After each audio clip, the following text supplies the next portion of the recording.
Hello and welcome. Hello and welcome. This is this week's episode of CISO Stream from Barrier. Please bear with us. We're trying out YouTube and we're trying the new platform. So please excuse any small hiccups or any small issues that might arise. The content will still be good. The broadcast is going to have its own quality, and we'll improve that as we get a little bit more experience. So welcome. Thank you to this week's topic, which is tabletop exercises and why to do them, how to do them, and how to get started to do them regularly if you're not. My name is Jordan Schroeder. I am the managing CISO at Barrier, and I have a particular interest in tabletop exercises. I am the author of the Stoic, or one of the authors of the Stoic TTX framework, which was a Hephaestus project funded by the Scottish government. And I have been doing tabletop exercises in one form for another for over 10 years, and I've seen the good they can do. I have seen an entire security program. This happens quite often. I've seen an entire security program in an organization can change after one tabletop exercise, right? And there's lots of reasons why. So I want to talk about those things. I want to talk about why tabletop exercises can be so powerful and why you need to be doing them. Like next week, you should be doing something, and I'm going to show you what that can look like. To talk about a CISO stream that I did last week on LinkedIn, all of our previous streams have been on LinkedIn. I talked about the initial start to a security program. Like, what are those initial building blocks? And I talked about inventory. You count all the things, you gather all the things, you get an understanding of what you need to protect. And then you run a risk assessment to figure out what are all the bad things that can happen to those assets, those things you need. What happens if they were turned against you? What happens if something bad were happen to them? How would that affect your organization, your business, your ability to serve customers or the public? What would you do about that? And then after that, you then kick off some way of protecting those assets and make sure the bad things don't happen. Or if they do happen, their impact is a lot smaller. This is the basics of a security program. But what happens, and what I've seen, and what happens in most organizations, is they get through these 3 steps, and sometimes they don't do that first step really well, but we talked about that last time. They get through these 3 steps, and they go through this process, and they kind of think, A, they're done. Like, we're done. We protected everything. Hooray. And now it's just business as usual now in maintenance mode. Or what happens is that they're constantly playing catch up. They're constantly learning about new things, or they get hit, they have an incident, and now they're constantly playing catch up. And they're never getting ahead of the threats and the risks that they have identified. So it's a little bit like constantly getting dressed for a dress rehearsal and never actually getting there to perform. You're never actually being able to get on that front foot and really shine in terms of security. And this is a big problem. And the result is that you have senior management, you have stakeholders, you have people holding the purse strings often, or the people running the business, and they start asking questions. They start asking, is the security program that we've built, is it enough? Have we done enough? Is it fit for purpose? We've added all these things. Are they working? Are they working together? Are we doing what we need them to do? Are they reducing our risks that we've identified appropriately? Have we done these things? We don't know. Are we spending too much? Are we spending enough? Are we not spending enough? What is it we need to do? How do we measure those things? And these things that we have in place, will they work, right? These are common questions. These are really, really, really common questions for any management, and they should be asking these questions quite often. If your board, your senior management, your business leaders, your organizational leaders are not asking these questions, you should be raising these questions yourself, even if you don't have these answers, because you need to get to those answers, right? So you've got all these questions.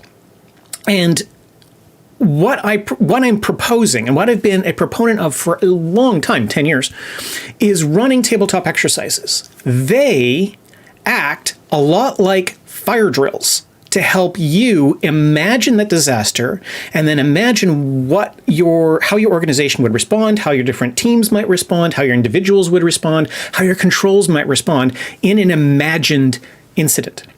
And it's great doing it in an imagined incident because there's no stakes, right? Failure is easy to tolerate. There's not an impact to failure, and you start gaining a lot of knowledge and a lot of wisdom at the table because people are now free to say, okay, if we got hit by ransomware and we got hit by ransomware here, these are the things that would fail, or these are the things that would protect us. Now you've got a really good idea as to how good your security program is.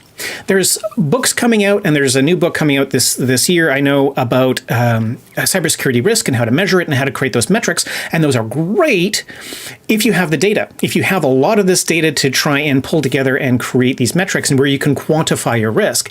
But if you don't, and a lot of organizations don't, then what you're going to need to do is run something like a fire drill, a tabletop exercise, and quantify it in an imagined state. And that's better than nothing. Right? And a lot of organizations can really, really, really benefit from that idea. So what do we get from a fire drill? What do we get from a tabletop exercise? There's a lot of benefits. One, you get to train your organization on incident response. Like, what are the procedures? What are the tools in place? What are the processes in place? Who do we need to contact? Those established playbooks or those procedures, they are good for reinforcement and good for training for new members of the organization. It's a great way to explore what-if scenarios. What if we had ransomware here? Right? What if this particular server got encrypted and hit by ransomware? Would that be a unique problem for us? What would we do? How would we handle it? Even something as simple as, what if we got hit by ransomware Christmas Eve night? Right? How would we handle that? What would we do? Are we prepared for that? Do we have any procedures for this or not? So these tabletop exercises are great for running what-if scenarios. And they're also great at a high level to be doing controls validations and controls testing. It happens every time. Every time I run a tabletop exercise, I get someone from the technical team. It's either with the technical team or someone from the technical team is involved. And you start asking some of these questions. Okay, so you get hit by ransomware, you get hit by phishing here, you get hit by a DDoS here. What's going to protect your organization from this thing? Right? What's going to happen? And you'll have a technical person say, okay, what'll happen is that we'll have this issue, but our controls aren't going to protect against that. Or it's not going to protect against this really well. Or it's not going to protect against this other thing at all, right? We've installed it hoping it would, but really in practice, we've seen it just doesn't work all that well. And this is a huge surprise for everyone because everyone is looking at the control on a risk register or some kind of an inventory and saying, yep, we've got that control. We've got firewall. We've got IDS. We've got this other thing. Great, we tick the box and move on. But in a tabletop exercise, you get a chance to see some of the realities start bubbling out. And it might be the only time some of these technical folks, some of the security folks are able to say, yes, we have that. Yes, it's configured properly. Yes, it's working fine. It doesn't work against this particular thing. And we need to know that. This might be the only chance that they have to express that. So you want to give them that chance, right? And a tabletop exercise can do that. Now, what's different from a fire drill, and I like making this comparison to a fire drill, and what I like about the fire drill analogy is that fire drills are done regularly. In most countries and in most areas, you need to do a fire drill every year, sometimes more often. And I believe that tabletop exercises also need to be done very, very regularly, but a lot more often than once a year. Why? For a fire drill, your organization, your building, your people, your procedures, your fire exits, your fire extinguishers, everything is pretty static. Nothing changes or evolves that often or that much. Like there might be small changes or small things that get tweaked in your building or organization or how a fire drill will ultimately get run. They're really, really, really small changes. And that's normal and expected for a building. For IT, that does not apply. IT is changing constantly. There are new variables that keep getting involved. There are new vulnerabilities that start popping up. There's new attack techniques that are being used. There's new threats that are popping up. Things are constantly evolving. And if you're not catching up to these things, then you always will be on the back foot and trying to catch up to the bad things that are happening. With a tabletop exercise, you get to imagine these things. You get to even imagine brand new things that don't even exist yet, and check your organization, your controls, your people, your processes to see whether or not it's going to work for you, right? Can you prepare for these things ahead of time? Can you be on the front foot in protecting your organization and making sure you've got strategy and design and controls to protect against these things that may not even happen yet? And that's one of the things I love about tabletop exercises, because they get an organization on that front foot. It means that if they do it frequently enough, it means that when an incident hits, they can start tackling it in stride. They know what to do because they've been there before in a tabletop exercise. Yes, there's always going to be stress and confusion and things are going to go wrong. But the attitude of people who deal with an incident, if they've gone through it in a tabletop exercise, is a lot better than it is if they're running into this exercise cold and they've never had to respond to something like this before. So tabletop exercise is super important. If you think that fire drills are important, then I would get you to agree that tabletop exercises are just as important or more so, and the frequency needs to be done a lot more frequently. You need to do them a lot more frequently because things change far faster in the digital realm than in the physical realm.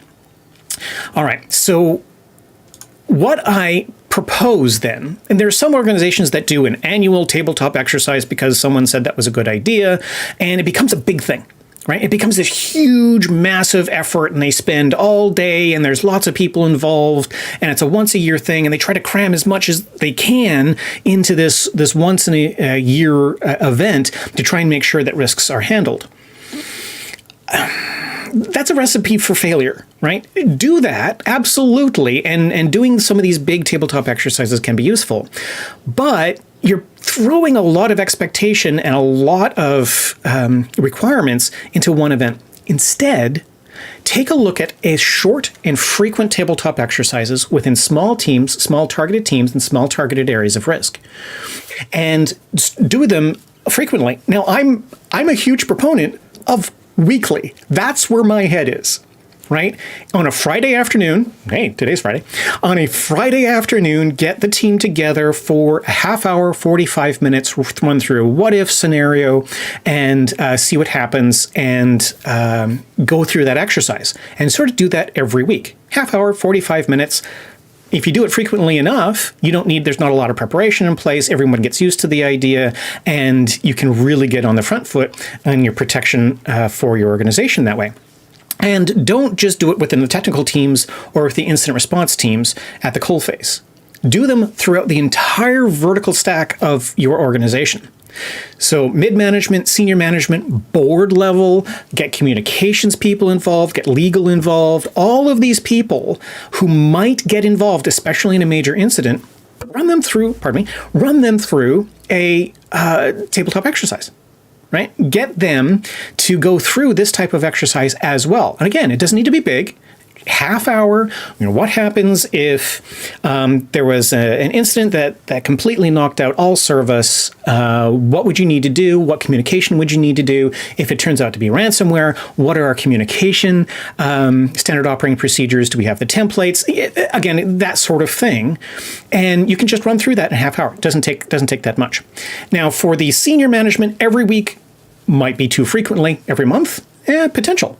Right? It depends on how many different things need to be practiced throughout the year.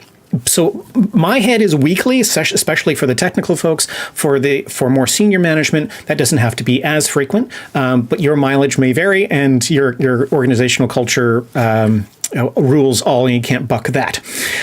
And one of the things that you need to do from each of these tabletop exercises is capture the lessons learned. What have we learned from this? It's not enough just to go through the process. You need to capture your gaps. You need to capture what questions are getting asked that you don't know the answers to, and what needs to happen. How can we improve things? And if you're familiar with the Japanese concept of Kaizen, which is small iterative improvements to business processes, which all build up to massive improvements across the organization, that's the sort of thing I'm looking at from a tabletop exercise perspective. That if we do them small, if we do them frequently enough, we do them across the organization, all the relevant parts of the organization, then we can identify these small gaps, close those small gaps efficiently, cost effectively, and before a major incident. And then we can have this massive buildup of improvement throughout the organization, and you will be on the front foot for whatever happens. So what is your action plan? As every episode, I like to have an action plan. It's not just enough to educate. It's not just enough to provide you with information and opinion and thoughts from me, but I want to be able to provide you with an action plan. And the action plan for you today is this. You should be gathering your scenarios, your threat scenarios, your risk scenarios. Grab them from the risk register, grab them from tabletop exercise sources. There are like books and websites that can come up with certain scenarios that you can run through. Grab the news. I mean, news from your industry about things that have affected other people. There's a great scenario to do that next week, next month, for your tabletop scenario. How would you handle that? What would happen if that happened to you? So gather your scenarios, start small. Don't make it a big thing. You don't have to do, especially if you're doing it yourself, don't make it an all-day thing or a multi-hour thing. Really constrain the scope and do it small and constrain your resources and exercise often. Again, make sure you get that cadence that works for your organization. And if you are needing help, if you are wanting someone else to help you through this, then there are tabletop exercise vendors out there. There is Immersive Labs, which Barrier is associated with, that has a crisis simulation product, which is amazing. It's great. I absolutely love it. And you can also get professional tabletop facilitators, which will help walk through your organization through a scenario. There's Exercise in a Box, and there are from the NCSC, and there are facilitators for that. And as well, Barrier and myself are professional facilitators that will help walk you through these things so you don't have to worry about it yourself, or it works as a great way to kick off your own tabletop exercise program. All right, this has been this week's CISO stream. Thank you for joining me here at YouTube. And if you have any questions, pop them into the chat, pop them down into the comment section below, and I will do my best to answer every single one. And if you want to be able to contact us for tabletop software or gaining access to a professional facilitator, contact Barrier directly, and our contact information is in the about. Thanks very much, and see you next CISO stream.